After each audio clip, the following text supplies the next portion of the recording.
Hallo, Test, Test, Test.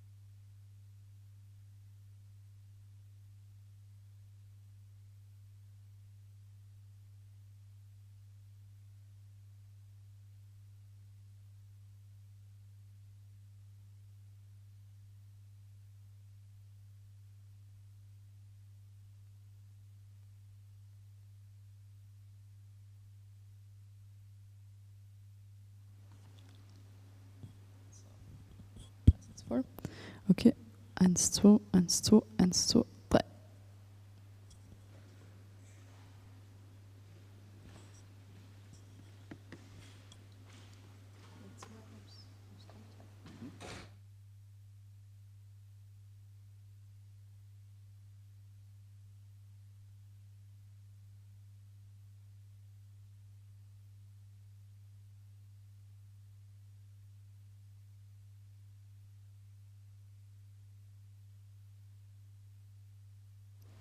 Eins, zwei.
Und eigentlich sollte Sydney dabei sein.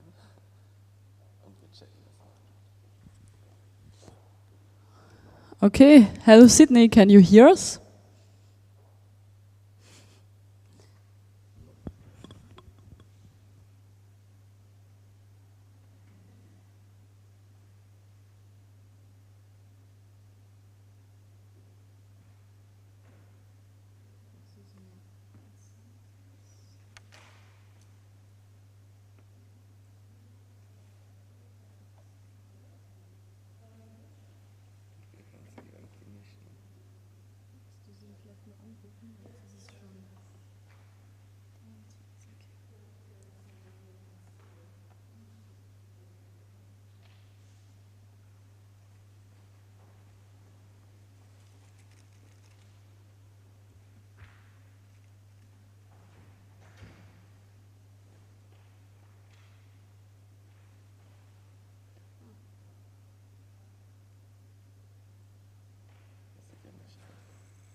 Hallo. Hallo?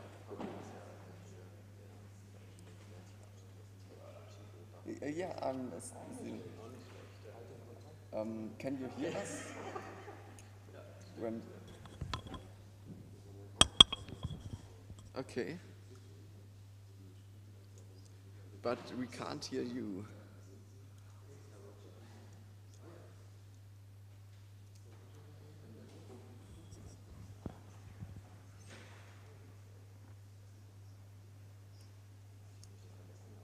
No, not yet. No.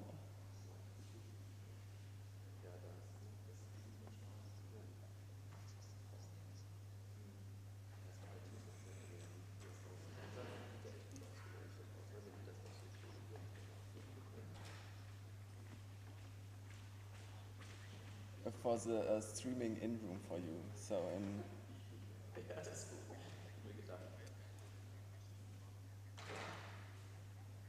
yeah, and we will stream in our video from here.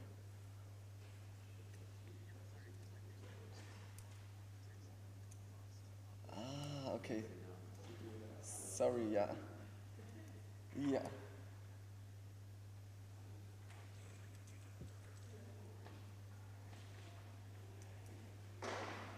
Yeah, okay, perfect.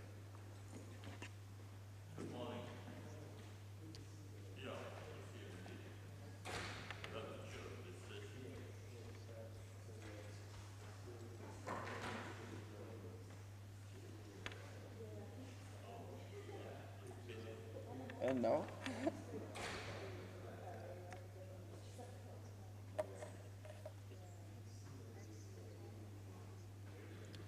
Yeah, this is right, yeah.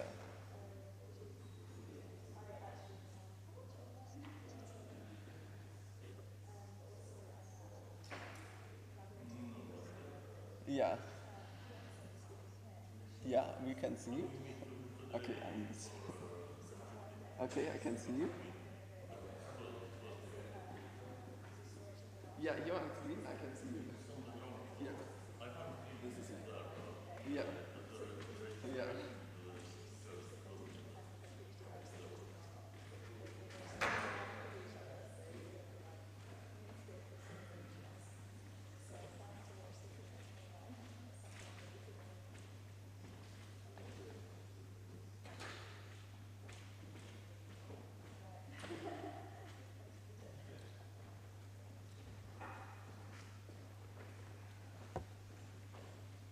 Sollten wir sie hören können? Sollten wir sie hören können? Ja. Soll ich den jetzt mal anrufen? Ja.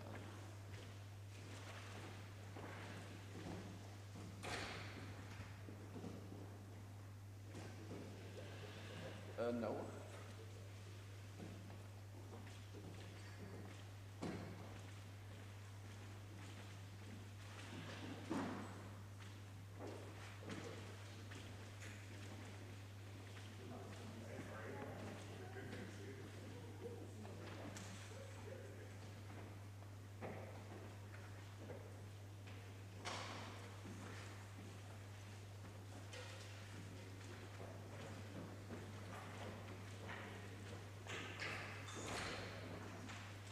Aha. Okay.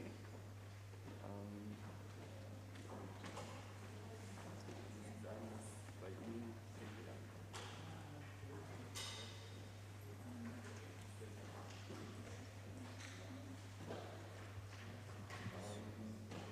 Maybe you can join again.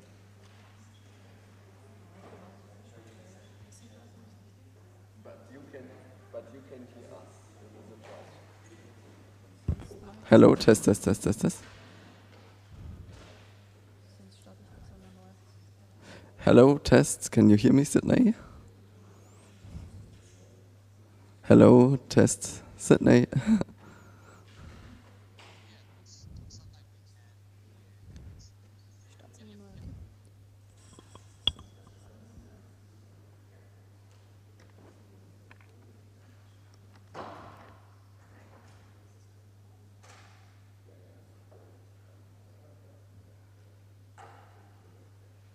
Wer ist denn der erste Sprecher?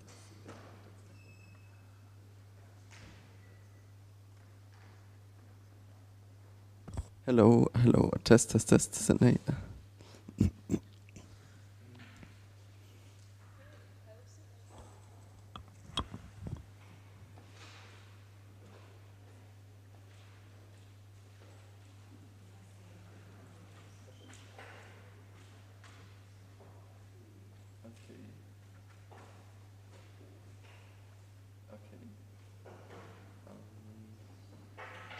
So we tried to fix it, but now we have to start like the presentation. But after the presentation, I hope it will work.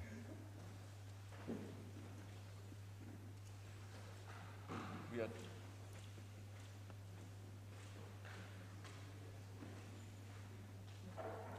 Yeah, but we have another screen. Yeah, okay, you can. Yeah.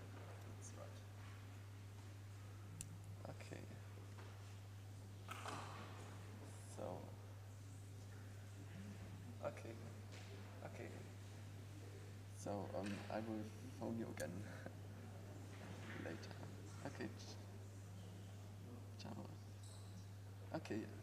Okay, perfect. See you.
Good morning, ladies and gentlemen. Welcome to the session Development. My name is Reinhard Kopiez from Hannover University of Music, Drama and Media in Germany. And our first speaker will be Daniel Llensiefen from Goldsmiths University of London. Welcome. Thank you very much. And thanks everyone for coming out here at this early hour. I do appreciate it. So this is a talk that Paul Elvers and I have been working on for the last year or so. Unfortunately, Paul has left academia. He's now a data analyst, but I've got the privilege to present this research here. The question that motivated us to get into this was how do individual musical abilities develop with age and with training? But we realized fairly soon that the problem in music psychology is that the vast majority of music psychology research is cross-sectional. So with cross-sectional data, it is notoriously difficult to disentangle effects of simply maturation and aging from training, from any pre-existing genetic dispositions or talent, or even events of a historic period.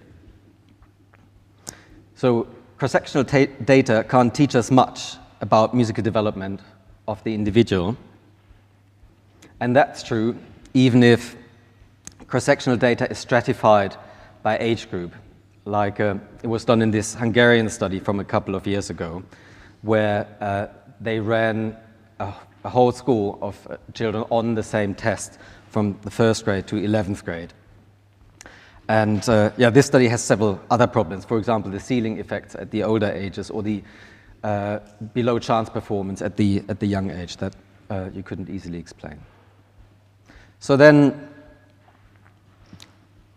there are some longitudinal studies in music psychology, but these often focus on the development of a non-musical ability, often after musical intervention. So you measure IQ, memory, achievement, before and after children have received some music training, which is interesting, but obviously it doesn't teach us anything about how musical abilities develop. And the few big longitudinal studies that there are in the published literature, for example, the German study by Bastian or the Australian study by McPherson and others, were not employing standardized tests of musical abilities. In part were qualitatively oriented and often focus on the development of musicians. However, how much do we really know about individual musical abilities and how they develop in the general population? And how many studies are there that track the development of musical abilities over time? And then, could we plot, for example, the development of musical abilities similar to the development of IQ or working memory or emotion recognition or personality traits? So other psychological factors and dimensions that have been researched and documented in a longitudinal way. Nothing like this has been done systematically in music psychology so far. That was the starting point of this study. So what we're aiming at is a documentation of empirical data on the development of musical abilities from dedicated longitudinal studies in music psychology on the one hand, so anything that might be published already in the music psychology literature, and from large general cohort studies, so large studies that were designed as omnibus studies to track general development. And if you dig carefully, you might find nuggets of musical questions in these studies. And we're also aiming at identifying influential factors for musical development. So this is largely an empirically oriented exercise. This is really agnostic towards any theories that might be out there on musical development, like the Hargreaves theory or other models. Models are good and fine, but we wanted to see how much data is there already, how much empirical data is there that could be used as evidence against or for existing studies. And lastly, you could see this whole exercise as providing an overview of existing knowledge and its gaps that could be filled by the Long Gold project, a project that I'm going to mention at the end of this talk. So if I say empirical data and evidence, what is the evidence for? So here are a few claims in the literature that you might hope to answer if you had the empirical data at hand. For example, this claim that musical abilities develop before the age of 9 and are fairly stable thereafter, as published by Gordon. Is that true? Or that higher levels of active musical engagement lead to faster development of musical abilities. Is that true, or is it the other way around, that higher levels of musical abilities lead to more active engagement in musical training? And this claim that greater musical stimulation in the first years of life lead to higher musical abilities and more active engagement and training in later life. And these are just 4 that I listed, but they are fairly common in the discussion of musical development. So this is what we found from study 1, which is a systematic review of the literature. And we set out some criteria for including studies in this systematic review. So the studies had to assess musical abilities behaviorally and quantitatively. We needed at least 2 measurement points. There should be at least 4 weeks apart, so it's not a test-retest study, but we want to find something that really tracks development. And they should cover childhood and or adolescence, and most studies would fall in this period anyway. And we need descriptive statistics on musical ability at each time point to be documented in the paper. So just a regression coefficient isn't enough, but we need to know what the performance levels were, and ideally even with standard deviations. So these were the keywords that we used. And using these keywords, we got to around 5,000 studies that popped up from 4 databases. Obviously, there were duplicates, and then just reading title and abstract made it clear for many of them that they covered something else. And then there were 38 where we actually looked at the full text and then excluded, again, 33 and ended up with only 5 studies that were included for a quantitative synthesis. This is about how many studies there are on musical development so far. So these are the studies that we included. There are a couple of early studies from Germany, from a fairly long longitudinal studies that are almost completely forgotten about these days. And then there's the study by Ilari Habibi and Damasio from San Diego that started a couple of years ago, and which is built around a music intervention with the El Sistema music teaching method in primary school children. There's a Chinese study published in 2014, again using music training as an intervention, and a very recent study from Germany on primary school children and musical training. So what you can do with these studies is you can kind of Z-transform scores and then plot them. And here we've ordered them according to the age period that they cover. Obviously there are strong differences or obvious differences between the studies, but I'll lead you through some of the results that you can read out of these graphs. So in general, almost all of these show that musical training is associated with higher abilities, but the graphs also show that for most studies there are pre-existing differences between the musical and the non-musical group, which basically says there wasn't any random allocation at the beginning of the study, but often it was voluntary that children, more musically inclined children, signed up for the music intervention group. And then there seems to be a steeper increase in abilities for the musical group. So musical training does something to develop musical abilities in most of these. And this graph seems to suggest that abilities are more variable in the early years. But again, that we need to verify that. It's very difficult because the early studies only cover the early period and not later periods. So let's leave it at this for the moment. We'll come back to it. And look at study 2, which was a secondary analysis of data that had already been collected from a large cohort studies. So there are a number of countries run large cohort studies. There's the socioeconomic panel in Germany. There is an Australian large cohort study. And we chose the Millennium Cohort Study, which is a British study that tracks 18,000 children that were born in 2000. And these children are surveyed at regular intervals. So at birth, 9 months, 3 years, 5 years, 7 years, 11 and 14 years. And it's still continuing.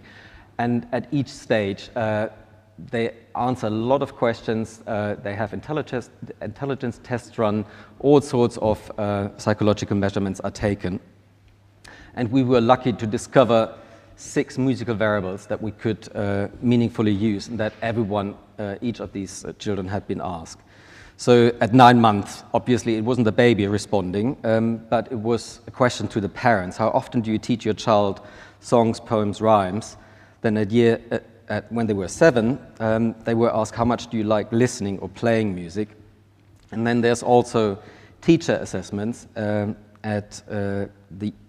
they're 7 and 11 on how able they are with expressive arts and creative arts, including music, and also about their musical abilities.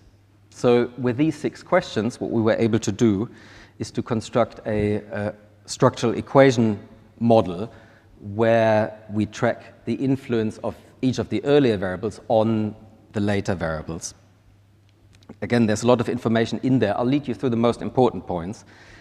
And starting with the strongest regression coefficients. Oh, sorry, that doesn't seem to work. So the teacher assessment of students' musical ability at 11 was the strongest predictor for musical engagement at 14. So there's a cross path going from ability to engagement. And then ability at year 7 was the strongest predictor of ability at 11, so 0.38.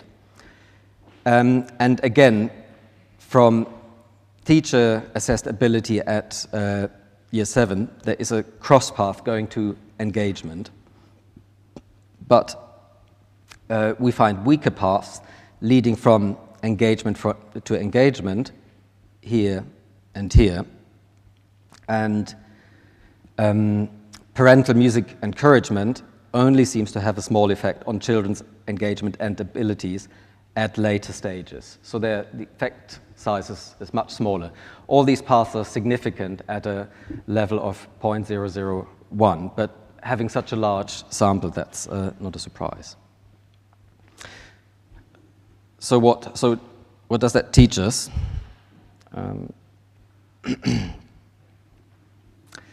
So we did maybe find more variability in the earlier years, and we found that musical engagement only has a weak influence on future abilities and engagement, But the other way around, we found a stronger effect. So musical ability is a strong predictor of future abilities and also of future engagement. And we only found a small influence of early music stimulation by parents. Obviously, there are some imperfections. So the longitudinal studies all use different tests. The cohort studies don't assess musical abilities directly.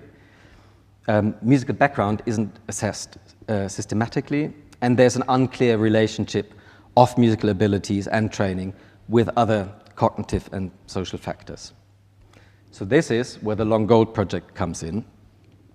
And this project aims at assessing musical abilities with adaptive item response-based tests, as well as other cognitive skills, personality, attitudes, mental well-being, social skills, as well as musical and leisure activities across 7 years. So we come back into the same school, assess the same children from the beginning to the end of secondary school. And at the moment, we've recruited secondary schools in the UK and in Germany. And we want to get at causal factors that are driving musical development. So why are some children developing on a very musical path during their adolescence and others don't, especially during a time when they make decisions on their own and where motivation becomes really important. So for example, from their profile at the beginning of secondary school, could we predict who will take up music seriously and who will give it up again? Could we predict that? And then what are the transfer effects from music to other domains, but also from other domains to music? How is this relationship working? And then, is music special when we compare to sports and theater activities? Or is any leisure activity as good as music? So we started in the UK in 2015 with 1 school. Now we have recruited 4 schools, and we started this year in Germany, having already tested 5 schools this year. The outline first results are described in a paper from 2015, and the whole thing works through a browser-based test interface under supervision in classrooms. So we test children in groups of 20 and 30, each with headphones in front of a computer, and all data collection and processing is done online to manage these vast amounts of data. So why would a school participate in that? So one thing we do for the schools is we produce individual school reports. So after each wave of testing, with the help of great brains like Peter Harrison and Klaus Frieler, we have scripts now that analyze the data in an automated way and put it into a report that's also written automatically. And it gives the schools an overview of how they did this year compared to other schools, as well as they did in previous years. So we measure school engagement and general mental well-being of the children, and schools then can track their own development over the years. We also, thanks to these guys, we have a great online data analysis repository where all data is poured in directly from data collection, where you can immediately produce univariate and bivariate distribution, including scatter plots with regression lines and correlation coefficients immediately afterwards to explore the data and see what interesting questions there might be. And for example, we can produce these stratified by age plots that you saw in the Hungarian study with great ease, and can produce dozens of them in a split of a second. But obviously that isn't longitudinal data per se yet. And now, so get in touch if you want to collaborate. This is potentially a very big project, and we invite collaboration at all levels. Data analysis, if you have schools, if you want your country to participate, we would be very open for that. And I had the privilege to present this to you today, but obviously it's a big project, and it wouldn't have happened with all these great people who've worked on the project and supported the project. In particular, Reinhard Kopiez's lab that I joined a couple of years ago at Hanover, and the great support and people that are working on this project from there. Yeah, I'm happy to take any questions, and thank you very much for your early appearance this morning.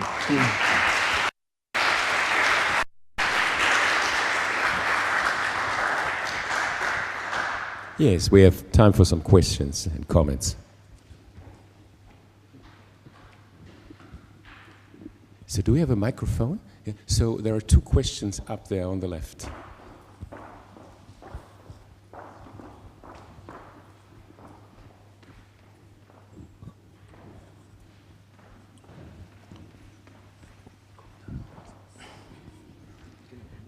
I might have missed this, but how do you define musical abilities? I saw you were using the Gordon test, but are you using other tests? You know, this is a big issue probably to say what musical ability is. Yeah, absolutely. I mean, that's the core and crucial question, and I kind of brushed over that. So we're not using the Gordon test in this study, and that is partly for practical reasons.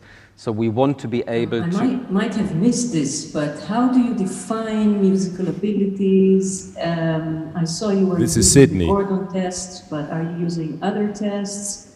You know, this is a big issue probably to say what musical ability is. Yeah, absolutely. Please go on with your answer, I'm sorry. Okay. Okay. So. Yeah, so we're not using the Gordon test because we want to cover a range from about 10 years to 18 years. And the tests need to be adaptive, or all tests need to be adaptive to a particular ability level. Because we are assuming that there is a great range of development, they need to be suitable for early ages, low abilities, as well as high abilities. So we devised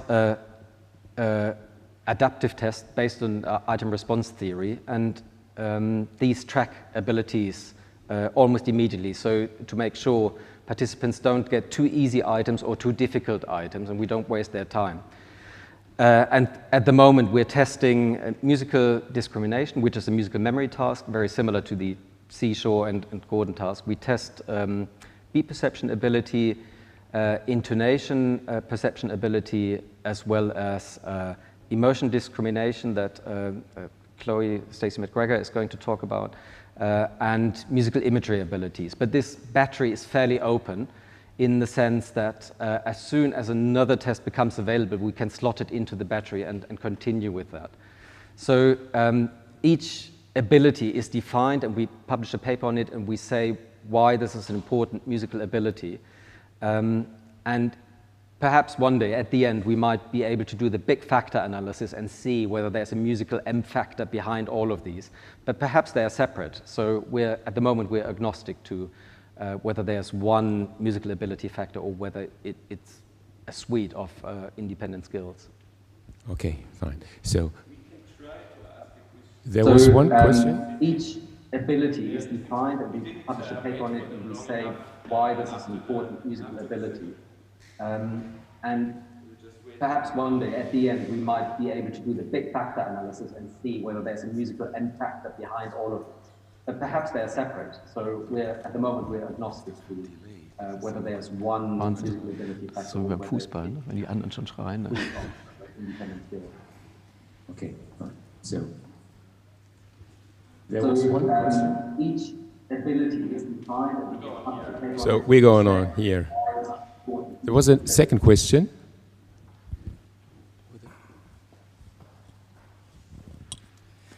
Hi, Daniel. I was just wondering if there's any danger of the schools changing the way they teach when you go in every year and give them a report on how they're doing every year. It's unavoidable, of course, but how do people actually deal with that? If you want to, extrapolate to the whole sort of across the, So you mean the general public, The schools might change some of their policies in response to our report, or? Well, you give them a report and they know how they're doing. Did you say they also know how other schools are doing? I'm sure it's not a huge effect, but I was wondering if that's something worth considering.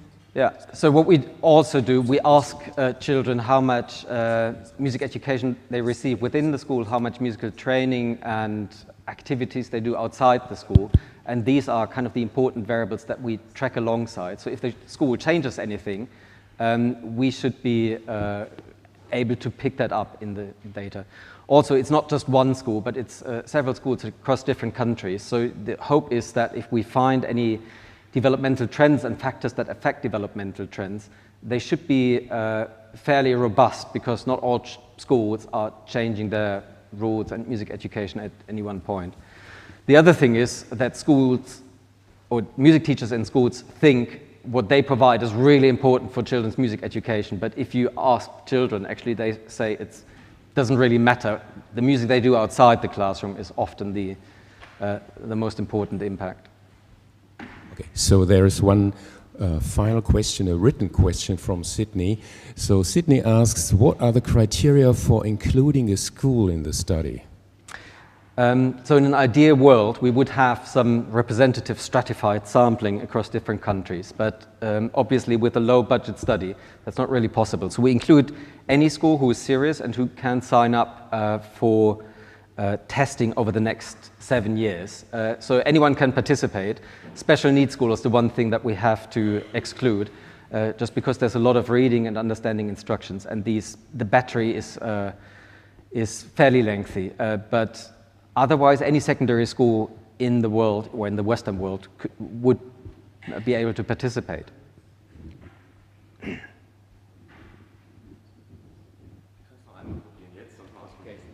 Last try, so to get in contact with Sydney.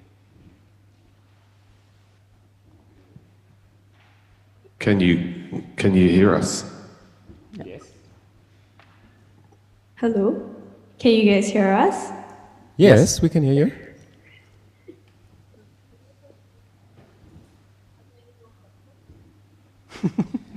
We don't have any more questions from here right now. I think there was one there if you wanted to. Fine. Then time's up, and thank you very much, Daniel. Thank you.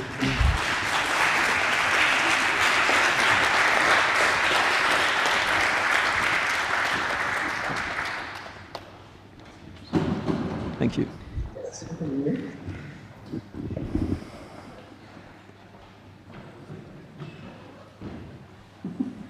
We don't have any more questions from here right now. Thanks.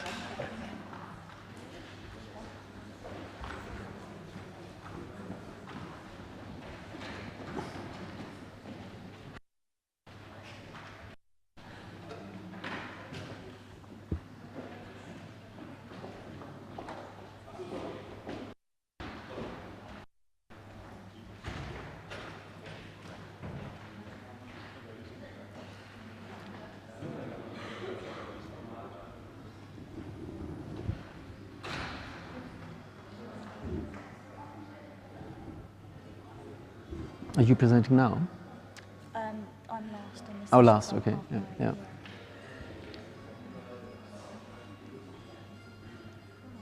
It's quite a setup, isn't it? With all the technology. Oh, yeah. I was a bit confused, actually, to be honest there. Yeah, I'm quite glad I'm not looking after the technology, actually. Yeah, it must be a nightmare, yeah. Yeah. I mean, I do technology for speakers when we have them in Edinburgh, Yeah. but it's like, plug it in. Yeah, exactly. Have you got your adapter with you? Pretty much. Yeah. I usually bring mine, actually, just in Yeah. case. So you said you've just finished your PhD? Yeah, so I submitted my PhD at the end of May, so I'm just waiting for the Viva. Oh, hang on, I need to return this, otherwise our conversation is going to be streamed to Sydney.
Our next speaker will be Annemarie Seither-Preisler.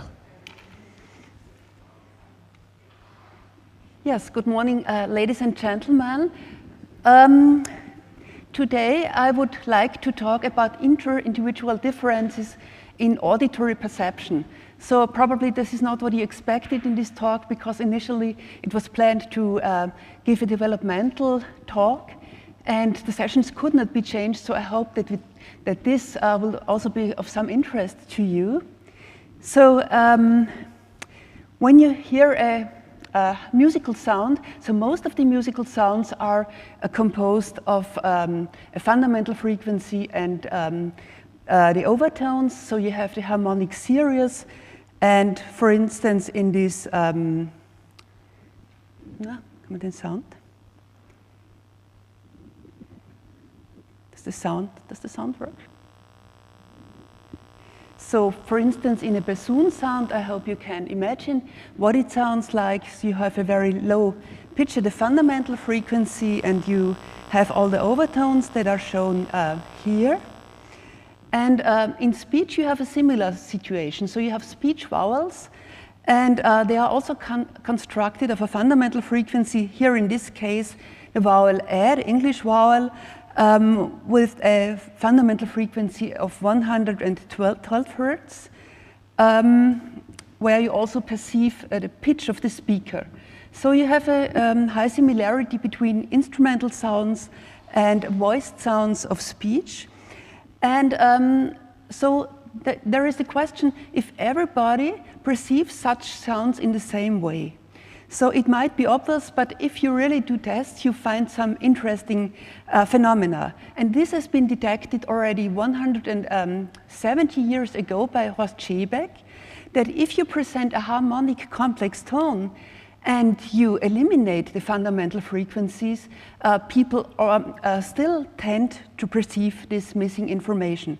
And this is a bit similar to what you know from this Canisa triangle shown on the left side, where you see a triangle that should be there but is not there. So it's an ability to complete information. And in 2007, I developed a psychoacoustic test studying to what extent people refer to a missing fundamental frequency in a harmonic complex tone, and to what extent they refer to the overtone spectra. So the test consists of 100 tone pairs, as you see here, and those are harmonic complex tones, and you see just the overtones, which are here all rising in pitch, but they belong to a missing fundamental frequency, which at the same time is falling. So the question is if people indicate to hear a falling or rising pitch sequence. And according to numerous such examples, you get a proportion of fundamental paced responses. And the first findings we had, so that was the first experiment on that, we found that here on the y-axis you have the tendency to perceive the missing fundamental frequency from 0 up to 100, yet you find clusters of different people. So we studied non-musicians, musical amateurs, and professionals, and we found that there was one cluster of people who basically referred to the spectral information, and those were, most of them were non-musicians and amateurs, so each symbol represents one subject. But only 2 professional musicians. On the other hand, there was a cluster of those people who strongly perceived the missing fundamental frequency, and among them, there were almost all of the professional musicians. So that was our first indication that musical training enhances the ability to perceive the fundamental frequency in complex tones. And we did several studies which reconfirmed this initial finding. And one study was also in children. So those children at the first measurement time were about 8.5 years old, and we tested them 1 year later, and half of them played a musical instrument, the other ones did not. And so what we saw is that over time, the ability to perceive the missing fundamental frequency gradually increased. You see that the bars increase over time, but the population of the musically active children had an advantage, so they performed as they already knew something about it, and they became even better over time. So that illustrates that this ability has to be learned to some extent and develops over time. Yes, and what was also interesting, we had a look at children with developmental disorders, and we found that dyslexic children who have problems with reading and writing skills and a poor phonological awareness, that those children also had difficulties in extracting the fundamental frequency. So, but now I come to our current research study. So we were interested in the potential effects of this ability of fundamental pitch extraction on the imitation of languages. So we wanted to compare tonal and non-tonal languages. So in non-tonal languages like German, English, or French, the fundamental frequency indicates nothing about the meaning of a word that is pronounced, but rather it conveys emotional information about the speaker. It may signal differences between declarative statements and questions, or it may focus the attention on important aspects of the message. So, and a non-Western example of such a non-tonal language would be the Persian language Farsi, which is quite similar in this respect, also consisting of it's multisyllabic with composed of different types of CV syllables. In contrast, in tonal languages, in Asian languages, for instance, like Thai, Vietnamese, or the Chinese languages, Mandarin and Cantonese, the variation of the fundamental frequency has less communicative function, but it usually indicates a change in the word meaning. And we have here examples of the Chinese language Mandarin. This is a monosyllabic language, meaning that most of the words consist of just one CV syllable. And one example is here the syllable ma, which according to the course of the fundamental frequency has different meanings. So in this case, there are even 4 different meanings, and I hope that the sound will work now.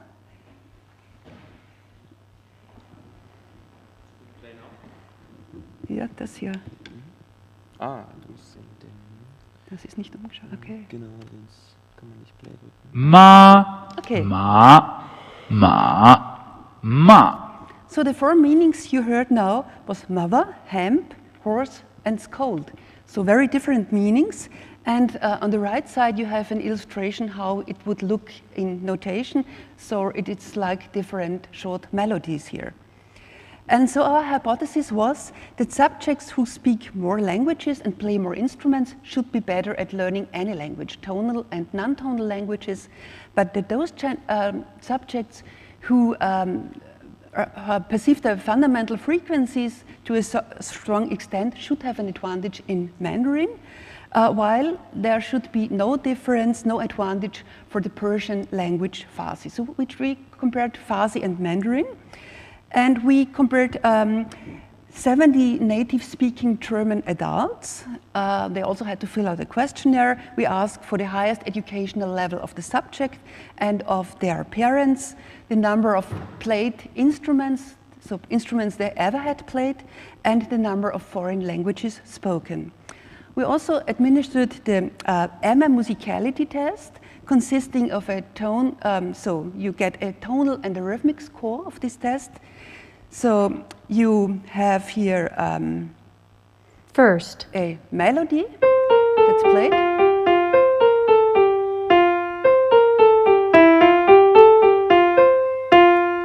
And a comparison Second. melody.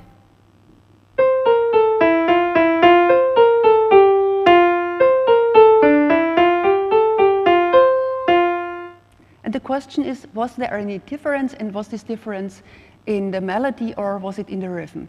So you get a score for both aspects in this test.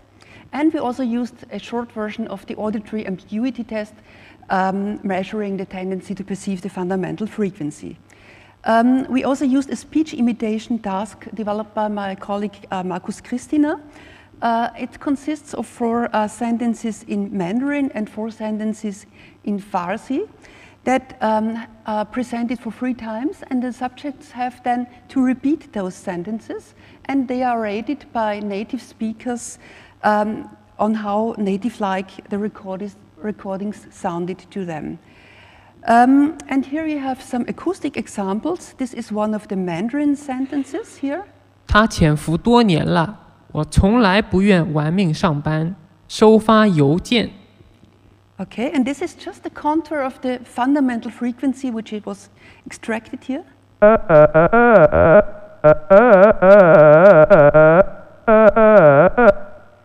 And this is an example of Farsi, the non-tonal language. خوانندگان به طرف رود من به خانه می روم. Okay, in the tonal contour. And if you analyze the variation of pitch in these 2 examples, you find that you have about 1/3 more variation, so more standard deviation in the Chinese language, Mandarin. So now I come to our results. So we were interested what is relevant for the imitation of those languages. So the first factor was education, and we found that for both languages, the highest level of the education of the subjects and of the parents had a significant effect. So this is just a social background effect. We also found that the imitation skills between both languages were closely correlated, which is not really surprising. But now I come to the musical domain. So the number of played instruments was closely related to the educational background, which is also not really surprising. But the number of instruments was also highly related to performance in the EMMA test, so on rhythmic and tonal perception. And also, this is important, the perception of the fundamental frequency. So this was a strong effect here. And by the way, melodic and pitch perception skills were also related. On the other side, the education had an effect of the number of spoken languages, also not a big surprise. So, and there was an interrelationship between the number of instruments and the number of spoken languages, and particularly rhythm performance. But now I come to our specific 2 languages, what is relevant here. So we found that the musical domain had a specific profile. So for every language, there was a specific profile in the musical domain. So in Mandarin, we found a strong effect of the perception of the fundamental frequency and of the tonal scores of the EMMA test. Yes, number of languages, of course, was also relevant. But in comparison, for Farsi, we found that the fundamental pitch perception did not have an influence, but rather the 2 aspects, tonal and rhythmic perception, were relevant here. So let's have a closer look now at the scale of the perception of the fundamental frequency. So we now try to segregate subjects according to poor and high performance in every language, according to the median. And we also segregate subjects into spectral and fundamental pitch listeners, and this is just the distribution we got in each of the 2 languages. So in Mandarin, we found, as you see here, the green ones are the fundamental pitch listeners, that they are, most of them can be found among the high performance group. So, and in the low performance group, most of them are the spectral pitch listeners. And if you compare that to Farsi here, you find that there is a pattern that is somehow reminiscent of this pattern, but it's much more shallow, and the effect is not even significant. So you see here that the perception of the missing fundamental seems to have a very small effect here, but no comparison to the tonal language, where this seems to be really important. And in order to find out which parameters best segregate between high and poor performers in each of the 2 languages, we did a discriminant analysis. And in order to see which parameters discriminate between high and good, poor and good performers. And we found that in every language, the musical domain had an influence, so the number of played instruments was relevant for every language. And I come back to that later. We also found that the number of spoken languages had a significant effect on both tonal and non-tonal languages, and also education. But the profile, the contribution to the discrimination here was different, and specifically the skill to perceive the fundamental pitch was the second influential factor for Mandarin, but didn't even occur for Farsi. So there is a different musical profile. Also, in the EMMA test, the tonal score was more important than the rhythmic score for Mandarin, while the reverse was true for Farsi. So in this case, in Farsi, rhythm was more important than tonal perception.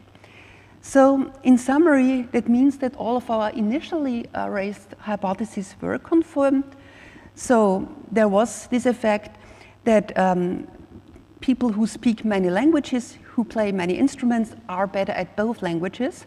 And there was also the specific effect that we expected, that fundamental pitch perception specifically enhances the perception of the tonal languages. And that may indicate, yes, it indicates that there is a clear relationship between fundamental pitch perception, musicality, and language talent, if you consider that also as one aspect of language talent. It also means that those who learn tone languages as a second language may benefit from musical aptitude as well as musical training. So that's an interesting question. To what extent is it aptitude or is it training? And it also shows that the phonetic language aptitude, so the imitation skills, this is not a unified construct, but it comprises partly different skills depending on the language typology. So is it a tonal or a non-tonal language? And that raises the question of whether musically based training programs might support the acquisition of Asian tonal languages for Westerns, for instance, for whom it is sometimes very difficult to learn those languages. Yes, and I thank you very much for your attention, and I'm looking forward to your discussion.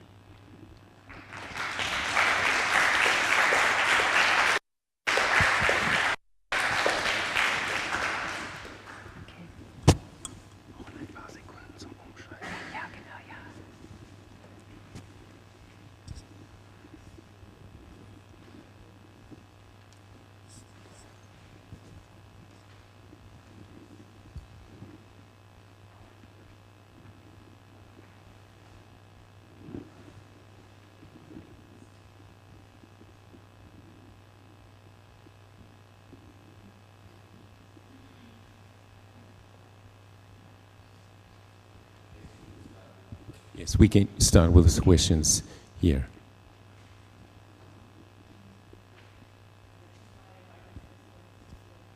Mm-hmm.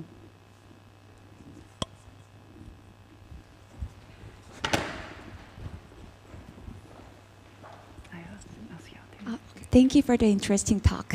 Have you tested Chinese before? I mean, or fundamental pitch listener, if they are Chinese speaker?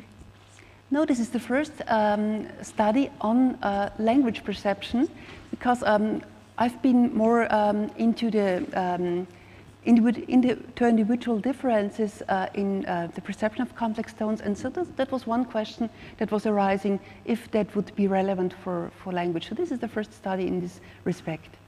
Yes.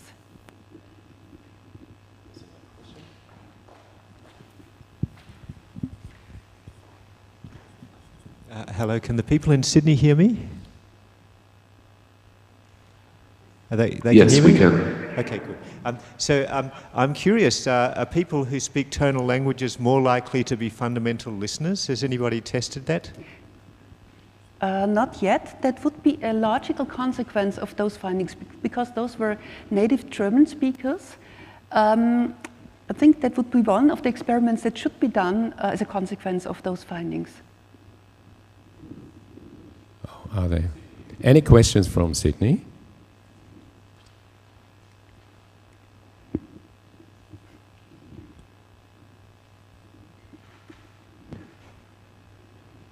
It doesn't look like there are any questions from Sydney.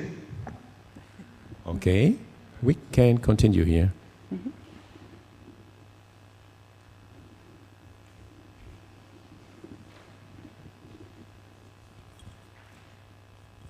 I'm wondering about your finding about people playing many instruments.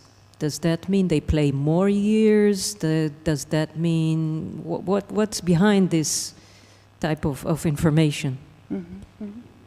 Yes, this question is justified. So in this case, we just ask for the number of instruments. We did other studies where we calculated a musicality index, so we also asked for the musical practice over the years, but in this case, it really was just the number of instruments ever played as one variable. Yes. So if I may ask you a question, yes. So could you say a few words about the diagnosis of fundamental or spectral listeners based on this Schneider test? Yes. So about the usual criteria for test psychometric properties and so on. Yes, so I closely collaborate with Peter Schneider, by the way, and we developed a test that is very similar at the same time, and we also compared the results. So it's quite interesting. In his test, one difference is that he also considers the octave, and if the octave has potentially been mixed up in the responses, this is not a part of this test, but in this test we have also some control tasks, making sure that the subjects really responded in a way that makes sense. So, and the sound spectra were a bit different. So his spectra had an upper limit that was the same for both tones, and in our case it was just were fixed overtones, so the spectra were a bit different. And what's perhaps that might be interesting for you, so Peter Schneider found that there are some neuroanatomical correlates of this ability of fundamental pitch perception and spectral perception as well, so that there seems to be some nature aspect, but we also have lots of data showing that this ability can be trained, that it develops in childhood, that it has to do with musical training.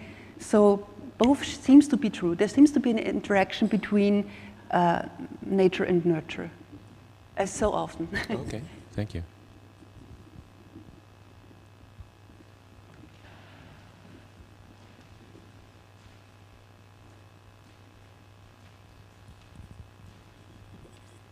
Hello, thank you very much. It's more like a comment than a question. I'm really happy about the result of your F0 test, because often you find in a study correlations that music helps in this, in X or in Y, and here you're looking at something more fundamental, something people have to know or to be able to in order to both things, and I think that's a great thing. Yes, thank you, yes.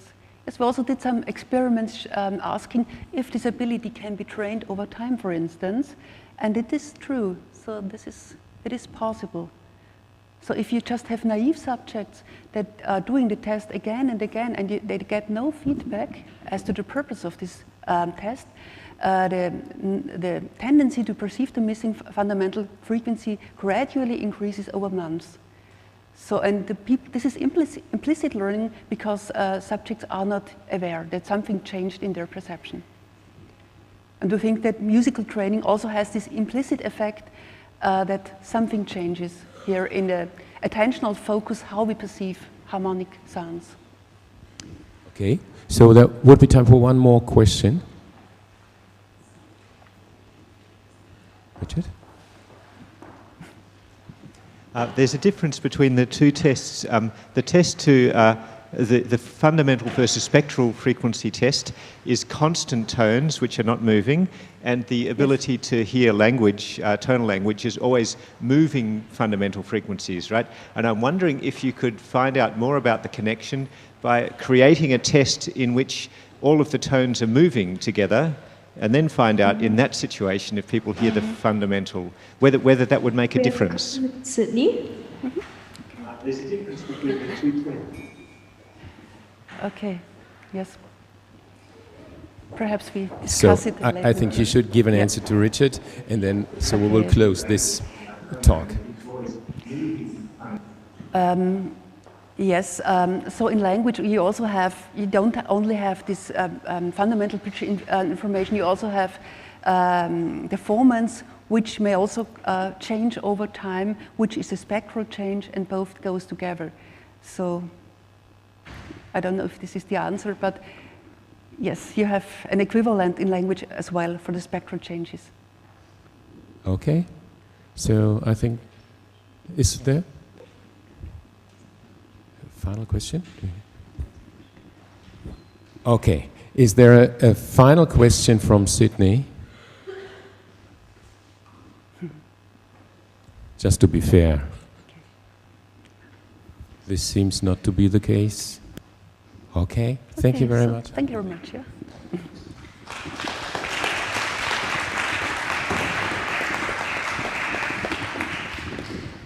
Okay. That's good. It's a very small finding, but I think it's interesting. better than nothing. I'll ask you my question again Okay, later. Yeah. Yes, there is. Can you hear me?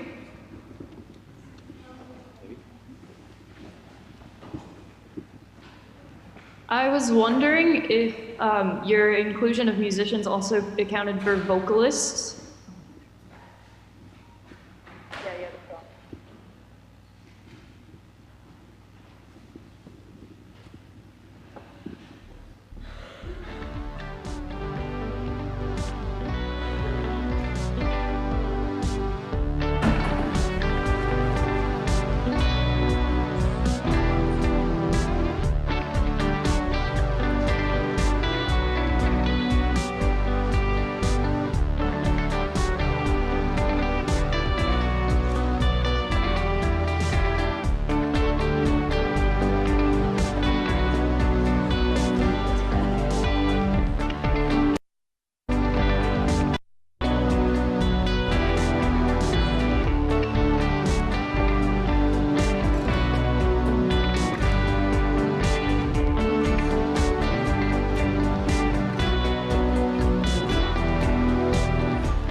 So the last speaker of this session will be Emma Moore from University of Edinburgh.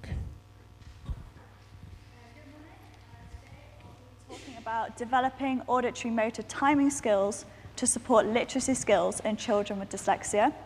I'm going to begin by talking about a randomized control trial, which we think is the first study to compare two different kinds of music intervention to support literacy skills in children with dyslexia. And then I'm going to move on to a cross-sectional study of dyslexic non-musicians, which combines behavioral and diffusion tensor MRI data for the first time to study this population. But to begin with, I'd like to just give some background as to why people started to use music to try and support children with dyslexia. So in 1968, the World Federation of Neurology defined dyslexia as a disorder in children who, despite conventional classroom experience, failed to attain the language skills of reading, writing, and spelling commensurate with their intellectual abilities. Now, this traditional definition still forms the basis of definitions and descriptions of dyslexia today, but research conducted since 1968 indicates that children with dyslexia can also experience other difficulties. For example, with phonological skills, such as phonological segmentation or non-word reading, for example. Difficulties with verbal processing speed, which is often measured using rapid naming tasks, so children are asked to name a series of pictures or digits as fast as possible. With motor skills, including motor timing skills and sequencing skills, but also with gross motor skills such as balance. With auditory processing, which affects speech perception and the temporal encoding of speech information.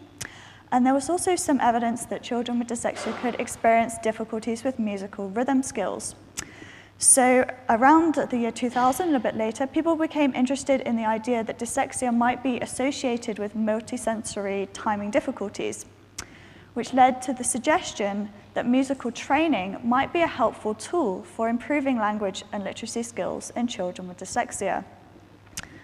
Now, previous intervention studies do indicate that musical activities can be an effective tool for supporting children with dyslexia, but the range of musical activities in this study is quite different. For example, some studies have used musical games, some studies have used computer-based interventions, and some studies have used a combination of these and piano training, for example. So it's not yet clear what specific kinds of musical activities are most effective for children with dyslexia. So if we look at the musical difficulties these children can experience, it seems these children have particular difficulties with auditory-motor rhythm tasks, so things like rhythm copying, where they copy back a rhythm, or pace tapping, where they're asked to tap in synchrony with a metronome beat. And there's evidence that performance on these auditory-motor rhythm tasks correlates with or even predicts performance on phonological, reading, and spelling tasks in both typically developing and children with dyslexia. And this has led to several suggestions as to how musical training might help. So if you start with rhythm-based musical training, it's been suggested that this improves auditory processing skills.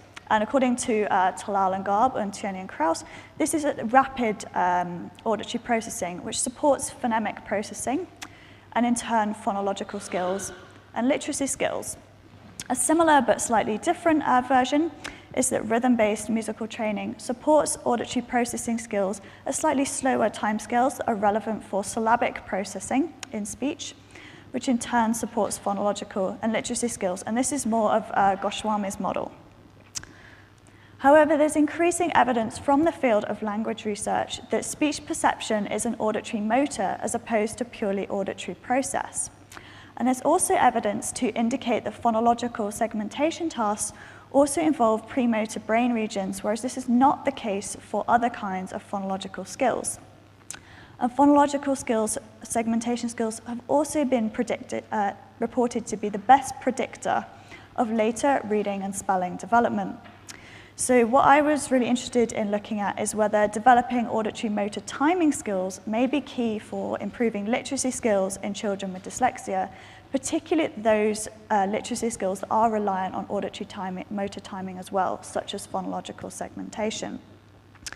So we hypothesized that a music intervention based on rhythmic auditory motor timing activities would be more effective for supporting phonological segmentation and literacy skills than a control intervention based on music listening activities, so essentially an auditory intervention.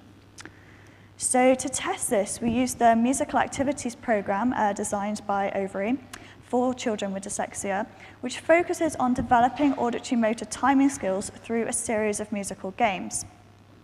And we compared this with a control music listening program, which was designed specifically for this study to match the map as closely as possible, apart from the inclusion of auditory motor timing skills.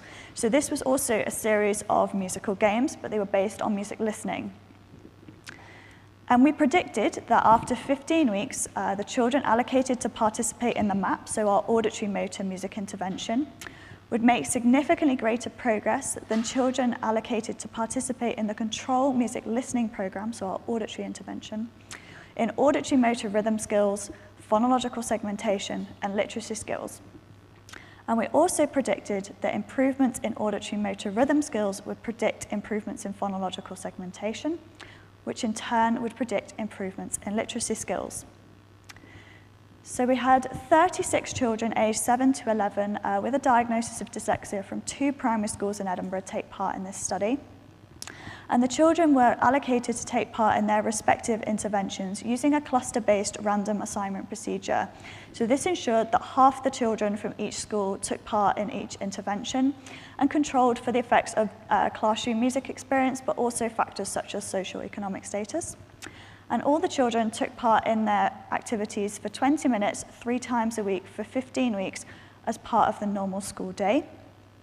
And we assessed the children's music, phonological, and literacy skills before and after the interventions. You'll see that we used standard measures of phonological and literacy skills. And we also had a battery of musical tests which were based on the musical aptitude test designed by Over and colleagues in 2003. And the pace tapping task was modelled on one designed by Peter and Keller and colleagues. Our analysis consisted of 28 children. This is because 1 child did not complete the MLP. 1 child was a selective mute, so was unable to complete the assessments, and 6 children were excluded for having IQs under 85. And we compared the progress that the 2 groups made over time using mixed 2x2 ANOVAs. So now is an example of one of the musical games from the MAP program. This game is called Rhythm Balloons and is one of the more advanced games in the program, as it requires the children to be able to keep a steady beat together as a group. And the aim of this game is that the children clap the rhythm of the syllables of the colors of the balloons. So for example, the red balloons sound like this: red, red, red, red, and the yellow balloons like this: yellow, yellow, yellow, yellow. So once the children are familiar with the concept of the red and yellow balloons, the balloons can be mixed up to create a new rhythmic pattern that can be performed together by the group. So let's see how your rhythm skills are this morning. So if you would like to join in with the pattern, I'll give you a 4 to count in and we'll try it all together. So 1, 2, 3, 4.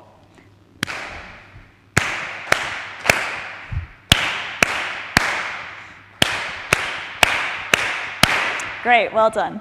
So all the children had a chance to make their own pattern and have them played together as a group, which they really enjoyed.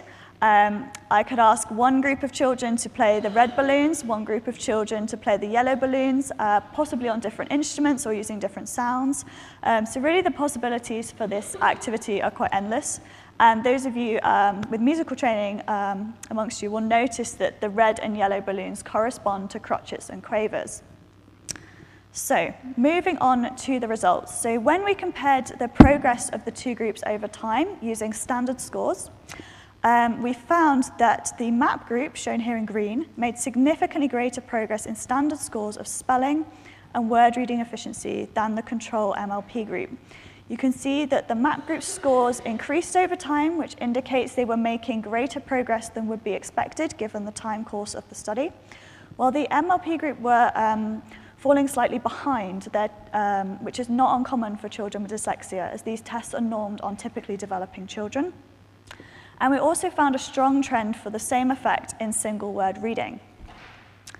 We also found that the MAP group made significant improvements in rhythm copying and phonological segmentation relative to their pre-test performance, and there was a strong trend for them to also improve in phonemic blending. The MLP group made significant improvements in phonemic blending, and both groups made significant improvements in rhythm discrimination, but none of the groups performed better than the other group on any of these tasks. If we move on now to the predictions, we predicted that the change in the rhythm copying score would predict improvements in phonological segmentation. So this is our rhythm copying, our auditory-motor task. Did predict improvements in phonological segmentation, but we didn't find the same effects for rhythm discrimination, so an auditory rhythm task with no motor component. And we also found that the improvements in phonological segmentation also predicted the change in spelling. Now, we did also do a short questionnaire with the children to gauge their experience of taking part in the activities.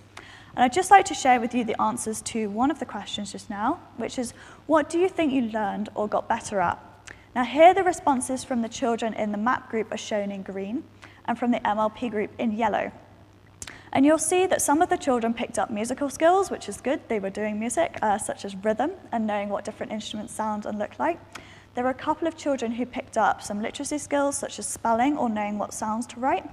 But you'll also see there's some personal and social outcomes, such as feeling happier, working with other people, teamwork, concentration. So this suggests that maybe a more holistic approach is needed to assess the full impact of these kinds of music interventions for children with dyslexia. So this is possibly another avenue for future research to look at in more detail. So based on the results of this study, we're suggesting that musical training based on group auditory-motor synchronization activities supports auditory-motor timing activities, as evidenced by the improvements we saw in rhythm copying, which in turn supports phonological skills, particularly phonological segmentation, and then literacy skills, which based on the results of this study was spelling and word reading efficiency. Now you'll see that in the middle of the model there's a speculative step, which we didn't test here, which is speech perception. And we're suggesting this might be auditory-motor mapping of the speech signal. But this is something we'd need to investigate in further research. So to conclude from this study, group rhythm games involving auditory-motor timing skills are more effective for improving literacy skills in children with dyslexia than music listening activities. And it looks like rhythm copying and phonological segmentation skills may be key for this process. But that leads to the question, what are the potential neural substrates underlying such facilitative effects? Well, auditory-motor timing skills require efficient communication between auditory and motor brain regions. And this communication is mediated by white matter. And we were therefore particularly interested in the left arcuate fasciculus as a potential neural substrate for such transfer effects. And you can see this track pictured here in the bold white. And fractional anisotropy values, which is an index of white matter connectivity or a biomarker of white matter microstructure, have previously been found to correlate with phonological and auditory-motor rhythm skills, to be reduced in adults and children with dyslexia, but increased in trained musicians. And importantly, a recent study from our group, which Rebecca Schaefer actually talked about in more detail in her talk yesterday, found increased FA in the right arcuate fasciculus following 4 weeks of left-handed music-cued motor training. So this study indicates that training on an auditory-motor task can promote structural plasticity in the arcuate fasciculus contralateral to the trained hand. So in order to explore further whether the arcuate fasciculus might be involved in this transfer to from music to language skills in dyslexia, we decided to study dyslexic musicians, since they've undertaken years and years of auditory-motor training. So for this study, we compared dyslexic musicians and non-musicians, and we predicted that the dyslexic musicians would show enhanced phonological and literacy skills compared with dyslexic non-musicians, and that any differences would be related to their musical training. And we also predicted that dyslexic musicians would show higher FA values in the bilateral arcuate fasciculi because they're undertaking auditory-motor training with both hands. But because of the specific correlations previously found, the FA values in the left arcuate fasciculus only would correlate with phonological, literacy, and auditory-motor rhythm skills. So for this study, we had 10 dyslexic musicians and 10 dyslexic non-musicians, aged 18 to 24. Our musicians were all instrumentalists, studying music or a music-related degree. If they were not studying music, they had to have at least 10 years of training, and where formal grades were completed on their instrument, play to at least grade 8 standard, to try and ensure that we had a kind of homogeneous sample of musicians. Our non-musicians were defined as having less than 4 years of instrumental or music training, and not currently playing a musical instrument or singing in a choir. And again, we conducted a battery of behavioral assessments, including a short-form IQ measure, standard phonological and literacy tests, and also musical tests, including rhythm copying, rhythm and melody discrimination, which were based on the musical ear test, pace tapping, which was based on the task by Keller and colleagues again, and some tasks that we designed specifically for this study. Our DT MRI data was collected using the 3T MRI scanner at the Edinburgh Imaging Facility Queen's Medical Research Institute. And we segmented the bilateral arcuate fasciculi using a method called probabilistic neighborhood tractography, or PNT. And this is a fully automatic tract segmentation technique that uses tract shape modeling to segment the same fasciculus of interest within groups of participants in native space. So this reduces observer bias compared with more manual techniques, and it also potentially allows subtler differences to be detected, as no small differences are lost in the registration process to standard space. So our analysis was to compare the two groups, primarily their discrepancy scores, so this is their IQ score minus their standard phonological or literacy score, our biomarkers of white matter microstructure, so FA, AD, RD, and MD in the bilateral arcuate fasciculi. And we also conducted some partial correlation analyses controlling for IQ between auditory motor rhythm skills, phonological segmentation, literacy skills, FA values, and years of musical training. So for our behavioral results, when we compared the performance of the two groups, we found that the musicians, shown here in the green, had significantly smaller mean discrepancy scores than the dyslexic non-musicians, which are shown in white, for single word reading and for spelling. But you can see the pattern of results was the same across all of the phonological and literacy measures. We also found a significant partial correlation between rhythm copying and auditory motor skill and reading, and importantly, between years of musical training and spelling, which provides some evidence that there is a link between musical training and these literacy skills. Moving on to our DT MRI results, when we compared the FA values of the two groups, there were no significant differences in any biomarkers of arcuate fasciculus microstructure. This is an example of the FA graph here, and you can see there really are no differences between the groups in either the left or right arcuate fasciculus.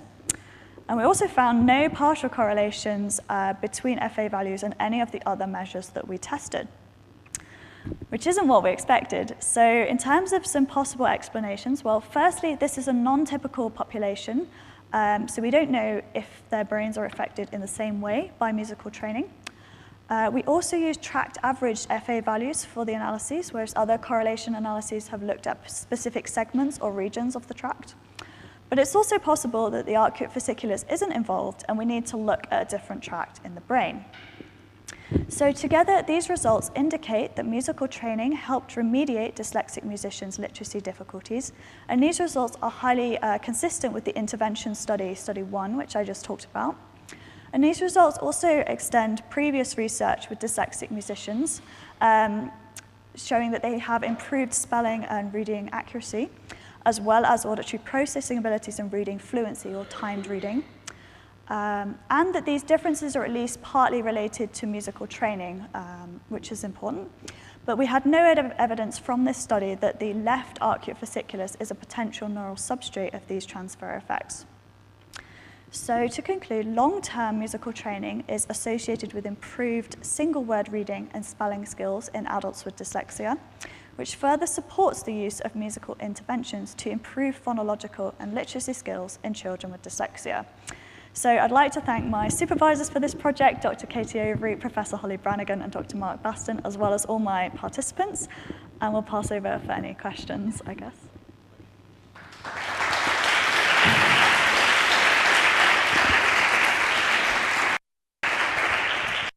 Wait a few seconds. That's fine. Mm-hmm. That's fine.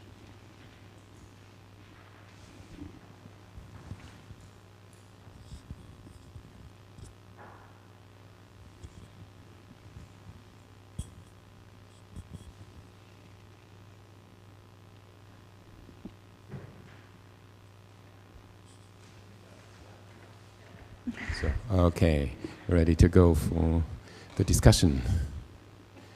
Questions and comments. There's one question over there.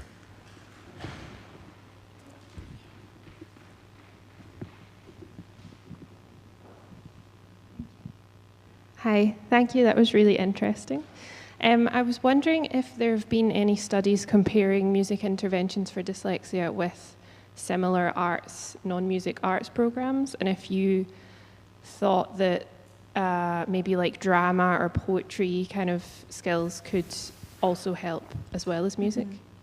So the first study that springs to mind is an Italian study by Flaugnaco and colleagues, which was published in 2015, where they compared a music program with a painting intervention. And they did that study, I think it was about 7 months of training. And they did find that the music program had more effects than the painting program on phonological and I think reading fluency and text reading skills. So that one's already been done. And there are some studies that have tried to include like rhythmic poetry as part of the music intervention. So I think there is some possibilities that that would be helpful, particularly if you emphasized maybe the rhythm of the words with some kind of physical movement. So yeah, I think it's something that could be helpful, but it's trying to separate which bits of the music and which bits of the language component are actually important. I was also just wondering, the example you showed with the balloons obviously used this visual image, which reminded me of ways of teaching music reading. And I wondered if the intervention focused on having that visual support, and if you think it would still work if there was no kind of visual support. Yeah. So as I said, that was one of the more advanced games in the program. At the very beginning of the program, there is actually no visual element at all. So for example, I would get the children to clap a rhythm together as a group like this. And they would say the name in the gap. For example. There's some other clapping games as well where they do sort of syllables and high fives like banana. So actually that visual element only comes in quite late in the games, and it sort of leads the children towards musical literacy. You know, those red and yellow balloons could eventually be replaced by 1 dot and 2 dots for crotchets and quavers. And then you can really do anything that you want after that. Thank you. Oh, okay, just to be fair, I would like to ask if there are some questions or comments from Sydney. Oh. Written comment. A written comment. Okay. Do you want to read? I will pick up one.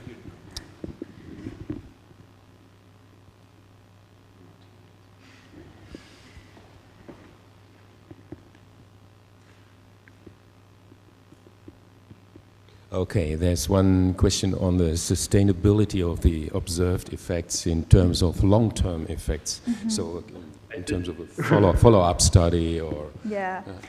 So obviously we really would like to know about the follow-ups. We didn't follow up with the children after the end of the study to see if the effects were sustained. So we don't know if you'd need to keep the music training going in order to keep seeing these effects, or if it's enough to do the intervention for a short time for those effects to be sustained. Okay. And now there will be a spoken question from Sydney. Please. Hello, can you hear me? Yes. Yes. All right, great. So I was just wondering whether the dyslexic musicians that you looked at, I wonder if a comparison with non-dyslexic musicians would be interesting in terms of their rhythm skills, because I'm just thinking, like, you can very much be doing a music degree at a university or something like this and still have fairly poor rhythm skills. So I'm wondering whether that's actually worth, you know, looking at. I would definitely say so. I mean, there's a few studies that have been done which have sort of done all 4 groups, so the typical musicians and non-musicians with the dyslexic musicians and non-musicians behaviorally. And they have found that dyslexic musicians in some cases show equivalent auditory processing abilities, but not for all tasks. So for like auditory working memory tasks, they can be different.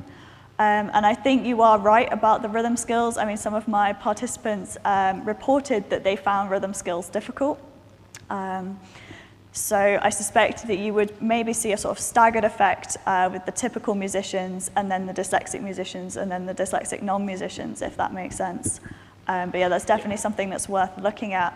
And I'd also be interested to see the difference between dyslexic musicians, like instrumentalists as we studied, and dyslexic singers, because our instrumentalists were actually very hard to find. And one of the music colleges we were working with said that almost all of their dyslexic musicians were singers as a first study. So that's something interesting maybe to look into in the future as well. Yeah, interesting, thanks. Okay, there's one more question over there.